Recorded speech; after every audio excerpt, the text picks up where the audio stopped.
اعوذ باللہ من الشیطان الرجیم بسم اللہ الرحمن الرحیم۔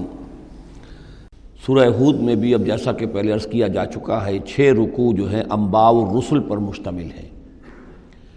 جیسا کہ اس سے پہلے کئی مرتبہ عرض کر چکا ہوں، یہ 6 رسولوں کے حالات ہیں جو قرآن مجید میں کئی بار آئے ہیں۔ سب سے پہلے حضرت نوح علیہ السلام، پھر حضرت ہود، پھر حضرت صالح، پھر حضرت لوط، پھر حضرت شعیب اور پھر حضرت موسیٰ علیہ السلام۔ تو یہ جو نقشہ آپ کے سامنے اس وقت موجود ہے، اس سے آپ کو اندازہ ہو جائے گا کہ یہ پورا یوں سمجھیے ارض القرآن ہے۔ یہ قرآن مجید میں جن رسولوں کے حالات آئے ہیں وہ سب کے سب جو ہیں وہ اس خطے کے اندر وہ مبعوث کیے گئے۔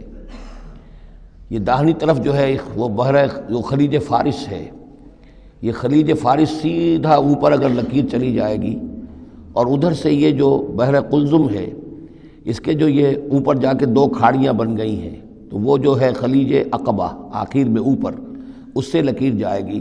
تو یہ دونوں لکیریں جہاں جا کر مل جائیں گی، وہ اس نقشے میں ابھی نظر نہیں آ رہا، ذرا نیچے کیجئے تو شاید نظر آ جائے گا۔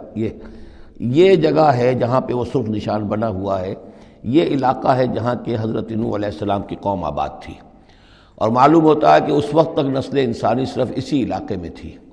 یہیں پر عذاب آیا ہے، بہت بڑا جو طوفان آیا ہے، اور اسی سے ذرا اور اوپر چل کر شمال کی طرف پہاڑی علاقہ ہے کوہ ارارات، اور اسی میں کوہ جودی ہے۔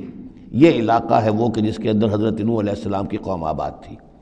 اس کے بعد جب وہ حضرت نوح علیہ السلام اور ان کے جو بھی بیٹے تھے وہ بچ کر جب آباد ہوئے ہیں، تو پھر ان کا ایک بیٹا جو ہے حضرت سام، وہ عراق میں آ کر آباد ہو گئے۔ یہ جو سفید سا آپ کو نظر آ رہا ہے، یہ عراق کا علاقہ ہے، یعنی اسی علاقے سے ذرا نیچے اترے اور عراق میں آباد ہو گئے۔ حضرت سام کی نسل میں پھر بہت سی قومیں پیدا ہوئی ہیں، تو انہی میں سے پھر ایک قوم ہے جو نیچے آئی ہے جزیرہ نماء عرب کے بالکل جنوب میں۔ یہ جو علاقہ ہے یہاں پر یہ قوم، یہ احقاف کا علاقہ کہلاتا ہے، اور یہاں پر قوم ہود، اس قوم کا نام عاد ہے۔ حضرت سام کی نسل ہی میں سے کوئی بہت بڑا سردار اٹھا جس کا نام عاد تھا، اور عاد کی سے پھر ایک قوم شروع ہو گئی، وہ اس علاقے میں آباد تھی۔ اس کے ہاں جب شرک وغیرہ پیدا ہو گئے اور خرابیاں پیدا ہو گئیں، تو اللہ تعالیٰ نے بہت سے نبی بھیجے، پھر آخر ایک رسول بھیجا، اور وہ حضرت ہود علیہ السلام ہے۔ ان کی دعوت کو رد کیا، یہ ہلاک کر دیے گئے۔ یہاں سے حضرت ہود اپنے ان ساتھیوں کو لے کر نکلے، اور عرب کے تقریباً وہ وسط میں، وہ علاقہ ہجر کا علاقہ کہلاتا ہے، اس علاقے میں آ کر آباد ہو گئے۔ یہاں ان کے ہاں ایک بڑی شخصیت ابھری جس کا نام سمود تھا، تو اس سے یہ قوم سمود مشہور ہوئی ہے۔ انہوں نے میدانوں کے اندر محل بنائے، اور ساتھ ہی یہ ہے کہ جو پہاڑی علاقہ ہے بہت سخت گرینائٹ راکس ہیں، ان کو تراش کر ان کے اندر بھی مکان بنائے۔ یہ قوم سمود ہے۔ تو قوم نوح، قوم ہود، قوم سمود، یہ تینوں قومان جو ہیں حضرت ابراہیم علیہ السلام سے پہلے کی ہیں۔ اب پھر لوٹیے عراق کی طرف۔ عراق ہی میں جو قوم باقی رہی، انہی میں حضرت ابراہیم علیہ السلام کی بعثت ہوئی ہے۔ لیکن حضرت ابراہیم علیہ السلام کے بارے میں یہ انداز جو انباء الرسل کا ہے وہ قرآن مجید میں کہیں نہیں ہے۔ یہاں پہ آپ دیکھیں گے سورہ ہود میں ان کا تذکرہ آئے گا، لیکن وہ قصص النبیین کے انداز میں تذکرہ آئے گا، انباء الرسل کے انداز میں نہیں آئے گا۔ حضرت ابراہیم یہاں سے پھر انہوں نے ہجرت کی عراق سے، اور شام چلے گئے، پورا صحرا کراس کر کے شام میں جا کر، اور وہاں سے پھر انہوں نے اپنے بیٹے کو اسحاق کو آباد کیا۔ وہ جو سرخ نشان نظر آ رہا ہے آپ کو، یہ فلسطین کا علاقہ ہے۔ ایک بیٹے کو حضرت اسماعیل علیہ السلام کو یہاں مکے میں لا کر آباد کیا۔ اچھا، اس اپنے بھتیجے جو حضرت لوط علیہ السلام ان کے ساتھ ہی آئے تھے، ہجرت کی تھی انہوں نے، عراق سے اور شام پہنچے تھے، ان کو بھیجا ہے بحیرہ ڈیڈ سی جو ہے، بحیرہ مردار، اس کے کنارے پر یہ شہر آباد تھے، عمورہ اور صدوم، وہاں بھیجا ہے۔ تو انباء الرسل کے ضمن میں پھر قوم سمود کے بعد ذکر آئے گا تو وہ قوم لوط کا آئے گا۔ البتہ حضرت ابراہیم علیہ السلام ہی کی ایک تیسری بیوی قطورہ، ان کی اولاد میں سے مدین نام کے بھی ایک تھے، اور ان سے جو قوم چلی قوم مدین، وہ خلیج عقبہ کے داہنی طرف جو ہے مشرق میں، یہ یہاں آباد ہوئے۔ یہ علاقہ ہے ان کا جہاں پہ کہ حضرت شعیب علیہ السلام کو بھیجا گیا۔ اس علاقے میں یہ مدین کا علاقہ ہے، اس میں حضرت شعیب علیہ السلام بھیجے گئے۔ اب یہ جو سینائی پیننسولا ہے، تو ادھر جو ہے مصر ہے، وہ دریائے نیل نظر آ رہا ہے۔ یہاں سے یوں جو ہے حضرت یوسف علیہ السلام، چونکہ اب سورہ ہود کے بعد سورہ یوسف بھی آ جائے گی، تو حضرت یوسف علیہ السلام کو جب کہ ان کے بھائیوں نے کنویں میں پھینکا ہے اور وہ پھر قافلہ ان کو لے گیا ہے مصر، اور وہ پھر ذریعہ بن گئے پوری اس قوم کے مصر میں آنے کا، تو یہاں پھر حضرت موسیٰ علیہ السلام کی بعثت ہوئی ہے مصر میں۔ تو کل یہ علاقہ ہے کہ جن میں وہ انبیاء اور رسل جو ہیں مبعوث ہوئے ہیں کہ جن کا ذکر اکثر و بیشتر قرآن میں آتا ہے۔ لیکن جیسا کہ میں نے عرض کیا تھا، اس کا یہ مطلب نہیں ہے کہ صرف یہی رسول اور نبی آئے ہیں، دنیا میں اور بھی بہت سے نبی اور رسول آئے، لیکن قرآن میں تذکرہ انہی کا کیا گیا ہے کہ جن کا تذکرہ ان لوگوں کی اپنی روایات میں موجود تھا، جن کے ناموں سے یہ واقف تھے، لہذا انہی کے حوالے سے قرآن تو کتاب ہدایت ہے۔ ویسے تو ایک رسول کے قصے میں بھی وہ ساری ہدایت موجود ہے، اور 6 رسولوں کے قصوں میں بھی وہ ہدایت موجود ہے۔ اس حوالے سے یہ کہ سارے رسولوں کی تاریخ بیان کرنا یہ قرآن مجید کا موضوع نہیں ہے۔ آئیے اب متن کی طرف چلیے۔ وَلَقَدْ أَرْسَلْنَا نُوحًا إِلَىٰ قَوْمِهِ، اور ہم نے بھیجا نوح کو اس کی قوم کی طرف۔ إِنِّي لَكُمْ نَذِيرٌ مُّبِينٌ، انہوں نے کہا میں تمہارے لیے کھلا خبردار کر دینے والا ہوں۔ اللہ تعبدوا الا اللہ، کہ مت پوجو اللہ کے سوا کسی کو۔ انی اخاف علیکم عذاب یوم علیم، مجھے اندیشہ ہے تم پر ایک بڑے دردناک دن کے عذاب کا۔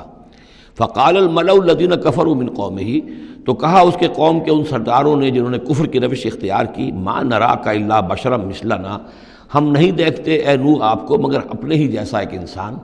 آپ کہاں سے اللہ کے رسول بن گئے، کیسے رسول بن گئے، کیسے اللہ نے چن لیا؟ آپ تو ہمارے جیسے ایک انسان ہیں۔ وما نراک اتبعک الا الذین هم اراذلنا بادی الرائے، اور اس سے بھی آگے بڑھ کر ہم نہیں دیکھتے مگر یہ کہ آپ کی پیروی کرنے والے تو وہ لوگ ہیں جو ہماری نگاہوں میں ذلیل ہیں، کمینے ہیں، نچلے طبقے کے لوگ ہیں، گھٹیا لوگ ہیں، بادی الرائے، بلا تعمل نظر آ رہا ہے کہ صرف کچھ کمی کاری لوگ آپ کے گرد جمع ہو گئے، کوئی معقول آدمی، کوئی سردار قوم کا کوئی آپ کے گرد آیا ہی نہیں۔ وما نرا لکم علینا من فضل، اور ہمیں کوئی نظر نہیں آتا کہ آپ پر کوئی ہمارے اوپر کوئی فضیلت آپ کو حاصل ہے، آپ کو اور آپ کے ساتھیوں کو، بل نظنکم کاذبین، بلکہ ہمارا گمان تو یہی ہے کہ آپ جھوٹ بول رہے ہیں۔ قال یا قوم ارأیتم ان کنت علی بینۃ من ربی، اب یہ ذرا اس صورت کے اندر بار بار یہ الفاظ آئیں گے۔ ایک فطرت سلیمہ جو پہلے سے تھی، اس کے بعد اللہ کی طرف سے وحی آ گئی، وہ گویا کہ اس کا شاہد ہے۔ انہوں نے کہا اے میری قوم کے لوگوں ذرا غور کرو، اگر میں پہلے سے بھی اپنے رب کی طرف سے بینہ پر تھا، تم جانتے ہو میں نے زندگی تمہارے مابین گزاری تھی، تم بھی جانتے ہو کہ میں ایک شریف النفس انسان تھا، میرا کردار، میرا اخلاق تمہارے سامنے تھا، میں بینہ پر تھا، میری فطرت مس نہیں ہوئی تھی، سلیم تھی۔ وآتانی رحمۃ من عندہ، پھر اللہ نے مجھے رحمت بھی عطا فرما دی اپنے پاس سے، یعنی جو وحی آئی ہے میرے پاس وہ اللہ تعالیٰ کی رحمت ہے۔ فعمیت علیکم، اور وہ چیز وہ ہے کہ جس کو تمہاری آنکھوں سے مخفی رکھا ہے، اب میں کیا کروں، فرشتہ میرے پاس تو آتا ہے، وہی میرے پاس آتی ہے، یہ چیز جو ہے میرے تو تجربے میں ہے، بائی پرسنل ایکسپیرینس، لیکن یہ کہ تم سے یہ چھپا کر رکھی گئی ہے۔ انلزمکموہا وانتم لہا کارہون، بہرحال ہم زبردستی چپکا نہیں سکتے اپنی یہ بات آپ لوگوں کو، اگر آپ کو پسند نہیں ہے، اگر بیزار ہیں تو یہ اختیار ہمارے پاس نہیں ہے کہ ہم زبردستی آپ کو ان باتوں کا قائل کر دیں اور یہ باتیں لازماً آپ پر تھوپ دیں۔ وَيَا قَوْمِ لَا أَسْأَلُكُمْ عَلَيْهِ مَالًا، اور میری قوم کے لوگوں دیکھو میں تم سے کوئی اجرت نہیں مانگتا، مال طلب نہیں کرتا، کوئی تاوان تم پر نہیں ڈالا ہے۔ ان اجریہ الا علی اللہ، نہیں ہے میرا اجر مگر اللہ کے ذمے۔ وما انا بطارد الذین آمنوا، اور جن کو تم کہہ رہے ہو یہ گھٹیا لوگ ہیں، کمی کاری لوگ ہیں، کمین لوگ ہیں، میں ان کو اپنے پاس سے دھتکار نہیں سکتا، میں یہاں سے کھدیڑ نہیں سکتا ان کو، میں نہیں ہوں کھدیڑنے والا ان کو اپنے پاس سے۔ انہم ملاقو ربہم، یہ اپنے رب سے ملاقات کریں گے۔ ولیکنی اراکم قوما تجہلون، لیکن میں دیکھتا ہوں کہ تم ضرور جہل میں اور جہالت میں مبتلا ہو گئے ہو۔ وَيَا قَوْمِ مَن يَنصُرُنِي مِنَ اللَّهِ إِن طَرَدتُّهُمْ، اور میری قوم کے لوگوں سوچو اگر میں ان اہل ایمان کو اپنے ہاتھ سے ہانک دوں، یہاں سے بھگا دوں، یہاں سے دھتکار دوں، تو کون مدد کرے گا میری اللہ کے مقابلے میں؟ یہ اللہ کے ماننے والے، اللہ کے چاہنے والے، اللہ کا ذکر کرنے والے، اللہ سے دعائیں مانگنے والے، اللہ کے روح انور کے یہ طالب ہیں، اس کی رضا جو ہیں۔ افلا تذکرون، تو کیا تم نصیحت اخذ نہیں کرتے؟ ولا اقول لکم عندی خزائن اللہ، وہی بات جو حضور سے ہم پڑھ چکے ہیں پہلے، اور میں نہیں کہتا تم سے کہ میرے پاس اللہ کے خزانے ہیں، میں نے کب کہا ہے کہ میرا اختیار ہے اللہ کے خزانوں پر؟ ولا عالم الغیب، نہ میں غیب کا علم رکھتا ہوں۔ ولا اقول انی ملک، نہ میں یہ کہتا ہوں کہ میں کوئی فرشتہ ہوں۔ ولا اقول للذین تزدری اعینکم، اور نہ میں یہ کہتا ہوں ان لوگوں کے بارے میں جنہیں تمہاری آنکھیں حقیر دیکھ رہی ہیں، تم حقارت کے ساتھ دیکھ رہے ہو، لن یؤتیہم اللہ خیرا، میں تو نہیں کہہ سکتا کہ اللہ تعالیٰ انہیں کوئی خیر نہیں دے گا۔ کیا پتہ تم اندازہ بھی نہ کر سکو کیا مقامات بلند اللہ ان کو عطا کرے گا۔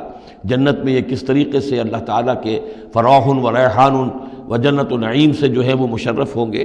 لا اقول انی ملک ولا اقول للذین تزدری اعینکم لن یؤتیہم اللہ خیرا، اللہ اعلم بما فی انفسہم، جو کچھ ان کے جیوں میں ہے، دلوں میں، اللہ خوب جانتا ہے کس کے دل میں کتنا خلوص ہے، کتنی محبت ہے اللہ کے ساتھ، کتنی شوق ہے، کتنا شوق ہے اللہ سے ملاقات کا، تو یہ اللہ جانتا ہے۔ انی اذا لمن الظالمین، اگر میں تمہارے ان تانوں سے تنگ آ کر میں ان کو اپنے پاس سے اٹھا دوں، بھگا دوں، تو پھر یہ کہ میں تو خود ظالموں میں سے ہو جاؤں گا۔